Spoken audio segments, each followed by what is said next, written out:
So welcome to the Absolute Advantage podcast after show, where we really talk about and break down the episode that we just happened to be engaged in with the guest we had on, and just talk about some of the key insights that we gleaned from that discussion. So today we had an opportunity to visit with Krister Ungerböck. He is a keynote speaker, CEO, coach, and global expert in the language of leadership. And he had some real key insights. He has an upcoming book coming out. The launch date is yet to be determined here. It'll be sometime this year. But it's called The Language of Leadership, Words to Transform How We Lead, Live, and Love. And so really well aligned with what we're all about. He's all about making a greater impact. Yeah. Some real key insights. So what was one of the top ones that you came away with today, Pearl? Well, I thought, before we get into the key insights, one of the things that really stood out to me was that in all of his years of, leading companies and, the success that he'd found or that he thought he'd found, that the turning point that he had was sitting across the desk from somebody when he was trying to sign up for a YMCA membership, and as she was asking him questions, one of the questions was, "Who is your emergency contact?" And that was a emotional thing for him because he didn't have one. So and of course he kind of went into some of a little bit more of that, but. So that was really fascinating. That was a turning point and something that he really can connect to, this message that he was sharing with us, and what kind of opened his eyes. So it was really beautiful, and the fact that changed his life and kind of began his journey to this point was pretty cool. And it's so funny, but sad at the same time. Totally, yeah. I don't want to. It was really cool. I knew what you were saying. No, but what I was thinking about too while he was telling that story is that story, unfortunately, is one of hundreds of thousands of stories of leaders, absolutely, who have sacrificed everything. Their families, their personal relationships, which is exactly what had happened to him. Right. And what we talk about a lot is living into that best version of yourself, so you show up in every area of your life, and so that you've got that balanced life and a fulfilled life where you're not just kicking ass at work, totally. But that you've got the other areas of your life are full and enriched as well. And so it was interesting as he was sharing that. I think there are many leaders who can absolutely connect to that in some way, where whether maybe it's not your relationships, maybe it's your health. Sure. Maybe you've just totally let yourself go because you're just so focused on this, and we talk about getting to that that climbing that mountain, and it's like, well, who cares if when you get there you're alone, right, and you're miserable. So anyway, that was one of the things I was thinking of when you told that story too. I was like, that's a story that maybe even many of you watching or who are listening to the episode were like, oh, I need to maybe do some evaluating because I've sacrificed a lot, and there's areas in my life that I'm deficient in. Right, and it really, the thing that the path that you decided to go was that just emotional intelligence, that connection with people, the honing in on those skills and really understanding that on a much deeper level than he ever had before, even as again a successful leader.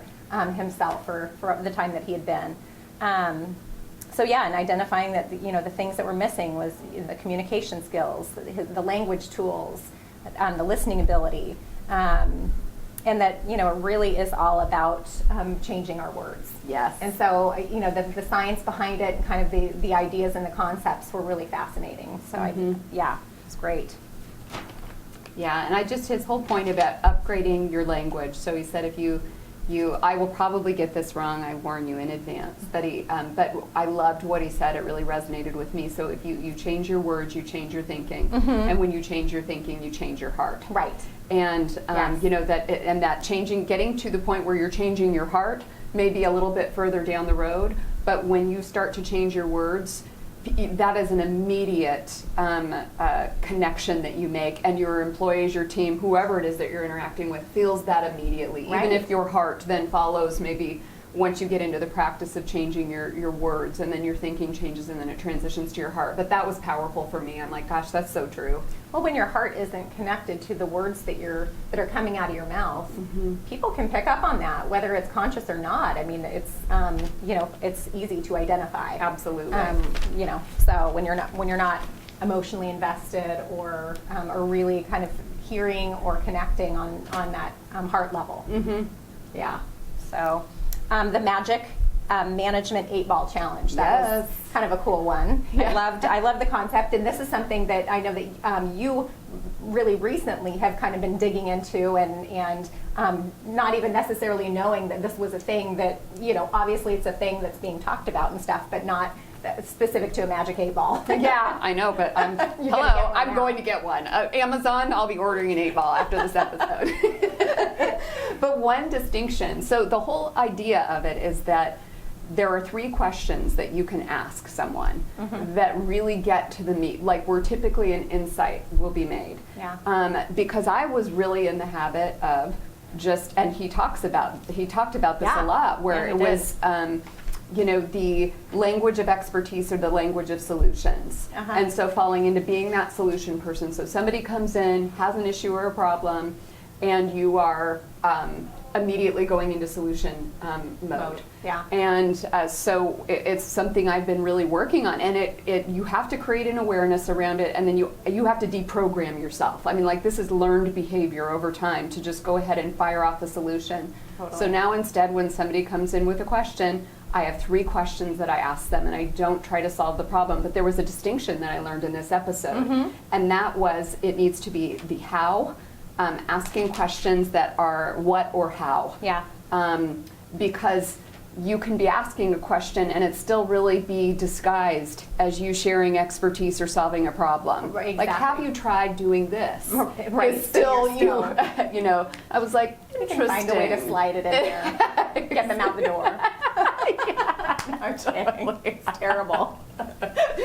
But you know what? It's the it's Well, the yeah, truth I mean, sometimes. you get that knee-jerk reaction where you just want to keep moving through your day, and so I agree with you. It's completely like a deprogramming, reprogramming situation. And then he brought up a really interesting point, and I think there's truth to it. Sadly, and when I reflect for myself, that I get a sense of satisfaction out of having the solution to that issue. Yep. And so it's a self-fulfilling. Yeah. Not it's a what's the word I'm looking for? But it's a selfish. Yeah. Situation versus asking those questions and allowing that person to be empowered and to come to the solution themselves and grow from that. And so it's selfish. What's interesting is we've had a real, with our company over the course of the last year, we've made some amazing culture shifts. We had a great culture before, but we've made some really, truly, we've integrated some things into our culture that have been difference makers and game changers for our business. But I think one of those things was us having the understanding that absolutely was something that was happening. Yes. And that we were, in essence, taking away opportunity and holding people back from growing by being that person and answering and sharing our expertise and solving the problems. Yeah. And that when we stopped doing that or tried our best, I mean, it's a work in progress. Totally. When we started empowering our employees by having them solve problems, asking questions, that our business changed. How about the point that he made that, again, very interesting, that the leaders who are quick to respond with solutions like that attract the people, basically, who are just looking for you to feed them the answers and solutions. They're the ones who are really just, coming in, putting in their time. They're not the high achievers. They're not the high performers that crave the autonomy, right? Yep. And want to find those solutions on their own. So you build this culture of people who are just putting in their time. Yep. No. So I thought that was like interesting. All kinds of little insights coming up. So yeah, so that was awesome. One of the ones I think too, real quick, I know we're going a little longer than we usually do, but there was some good stuff in here. One of the other key points that I really liked that he shared was around because one of the things that was very impressive about him was their employee engagement rate. Yes. Yeah. which I know is top of mind for leaders who are watching this. Yeah. So one of the things that technique that they use as a company to Yeah. get rid of individuals who are not aligned with their culture and are not committed to helping their culture. So what was your take on that? Well, I just, number one, having a 99.3% employee engagement rate is pretty impressive. The other point that he brought up is that managers' behavior accounts for 70% of employee engagement, which, I guess is not too surprising, but at the same time, it's significant. And then in the employee engagement survey, what they basically were looking to, discern from that was that their employees were either one, happy, which great, two, unhappy, and they won't be a part of the solution, or three, they're unhappy and they want to get happy. Yeah. They want to be there. They want to find solutions and be a part of, a part of the solution. So I thought that was really cool. And then just taking that a step further, he talked about, engaging the happy people to kind of support in showing the unhappy employees the door, so to speak, either the door or the way to an ear, or to basically to leadership to encourage them to to have those conversations that they should be having if they're interested in the solution. Totally. So no, it was smart, and the way that he explained the communication around it was really good. So again, we encourage you to watch the episode. There was or listen to the episode. There was lots of good stuff in there. So anything else to add as we kind of wrap here on this session? Let's see here. Well, we kind of closed with him in asking the question that you ask of not all of them, but a lot of the leaders that we talked to on the podcast. But what questions do you ask yourself as a leader? And one of the questions that he had on there, or that he shared with us, is, are you inspired by your life? And I thought that was super, super impactful. And then the question too that he shared was, who is the leader that your employees would be dying to meet? And there was a story around that I loved. So again, it's awesome listen and worth your time for sure.